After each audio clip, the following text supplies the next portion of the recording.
This morning I'm here with Claire, who's at the Auburn Outdoors, who's just back from the Alps Divide, and we thought we'd have a chat about that.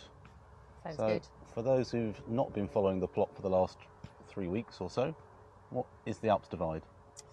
The Alps Divide is an ultra bikepacking race, I think, for want of a better term. I think they term it as a bikepacking adventure. Technically not a race, but it is timed. There are time restrictions, but nobody in effect wins any prizes. And it is 1,000k long, just over 1,000k, with 32,000 metres of ascent. It starts in Menton on the French Riviera and goes over some terrain and finishes on the shores of Lake Geneva in Thonon-les-Bains. Well, that all sounds delightful. On paper. 32,000 metres of climbing, so that's something that doesn't really compute to a UK brain, because you can do 1,000 kilometre rides and maybe clock up 5 or 10,000 metres of climbing, but Alps is serious business, right? Yeah, it's definitely the biggest I've ever done. I'm not sure what some of the really big races have, but I think it's one of the biggest out there. The closest I've got to it is I've done HT 550, which for comparison is 1,000k. Also about the same, about 1,050k, but with 16,000 metres. And similarly at the back end of last year, Mountains of the Maffinian, I think, was also about 1,000k. And so it's double what I've done before. And yes, it's with that in mind, training for it makes it a little bit more challenging, especially when you live in the flatlands of Warwickshire. Yeah, sure, because we just don't have 30 kilometres of climbing. No, we don't. We might have good climb, but we don't have the sustained ascent. Yeah. So presumably you entered this like a year before it was on. Why did you do that?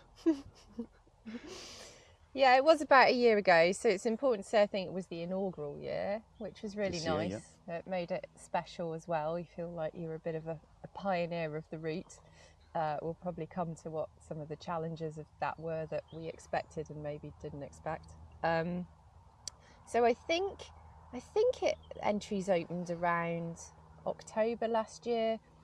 I'd seen it begun to be advertised, and we were actually coming back from Switzerland where my partner had done a race, and I expressed interest in it. And I think I was probably still in the honeymoon period after HT 550 and about 2 weeks before going to Mountains in the Maffinian, and had some swagger on. And I wanted to experience doing an event, a ride, a race, however we're terming it, abroad. And it felt like a reasonably, safe is the wrong word, but having knowledge, a bit of knowledge about what it's like to ride around those areas, it felt like a really good combination of, okay, I get that distance, I don't necessarily get that ascent, but I know what France, a bit of Italy and Switzerland looks like, so that's what attracted me to it. Okay, so you're mostly there for the experience. Yeah, always. So to cut a long story short, you finished the event. I did. Out of about what I looked like to me 80 starters. About 86, I think. Yeah. A lot of DNSs, 30 finishers. 32, yeah. 30-ish, roughly. Second place female. Yeah. And actually only 12 hours behind Leanne, who also appeared to have a pretty cracking ride. Yeah. And if you're following dots, then 12 hours over 4 or 5, 6 days actually isn't that much. That's deciding to sleep one climb before, effectively, because some of these climbs were like 7 or 8 hours. So I think we'll take that as a good result. Yeah, I'll take it as a win. Yeah, good. Quite literally, yeah. So without rehashing like 5, 6, 7 days, I don't know how long it took you in there now. I've lost the plot. 7 days, 5 hours, I think. Yeah. Okay. So without rehashing, that's a noisy bird. To edit that out. So without rehashing 7 days of riding, what are some of the highlights?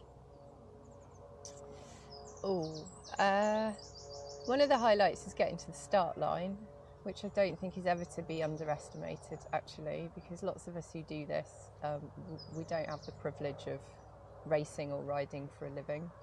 So getting yourself in a position to be able to imagine it, afford it, and train for it is no mean feat. Yeah, so if you've managed to get yourself to the start line, that is actually, I think, a highlight in itself, is something I've been reflecting on. And I've talked before about, it's not necessarily, it's the journey rather than completion is a big part of what I enjoy. Oh, I hate journeys. We hate you. Hashtag it's the journey. Not the Ironman journey. But actually all the things that you get to, brackets, have to do to get yourself ready. So that means I do get to ride in some really incredible places as a part of that. Yeah, so the highlight was being there on the start line, meeting people as a part of that as well. Some of them who, you've kind of only really seen on the internet before, so that was quite exciting. Famous people off of the internet. Famous people off of the internet, who you don't expect to see again, but then you see on Col de Sommelier, and that's even more confusing. I mean, these are famous people who are famous in a very small niche part of the internet. Most people would not have heard of. But because we travel in these little circles of crazy cycling. Yeah, it wasn't like David Beckham all right, but... No, I mean, his ability to make it around probably, well, don't know. Let us know, David. See you there next year. So that was a highlight. And then obviously one of the reasons I wanted to do it was what you're going to see in terms of terrain that you wouldn't necessarily even see if you've gone hiking in some senses, because it would take you so long to get to some of these places. And for me, that's always really interesting in how the landscapes change, how you can sense when you've kind of gone over a border, the fauna, the flora, the animals, etc. And in that vein, I love the animals. It's a big draw for me. So yeah, getting to see especially so many marmots. They're so much fun. I could watch them for hours, and in times that, weren't necessarily feeling so great, a marmot popping up, having a chat with his mate and then running off was just brilliant. Yeah. Other highlights, eating things, obviously. Eating. The pastries are good over there. Especially in the Haute Savoie area, anything with reblochon, lardons, pastry, you can't go too far wrong with it, really. Okay, all the calories.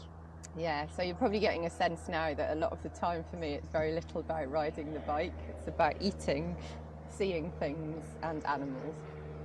Yeah, well, I think regardless of this, the further you go, the less about the ultimate riding it is, and even just getting through it is more about managing yourself and your fuel and your problems. And I think we've always discussed, like, finishing these things is never a guaranteed.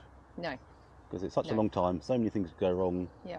Some of those things you can control, some of them you can't. Yeah. So just getting through all those over all those hurdles to get to the finish is a good result, and eating and chatting to animals is obviously a big part of it.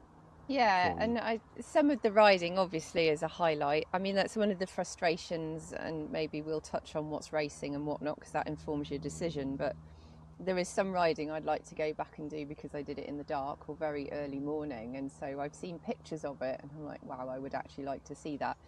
But there was really cool to ride on, and actually some of the descending, which you really need to have the ability to descend as well as ascend on that stuff, was some of the biggest, fastest, especially coming off Col de Sommelier, one of the funnest times I've ever had, actually. Yeah. One of the best times you ever had on a bike. Bestest time.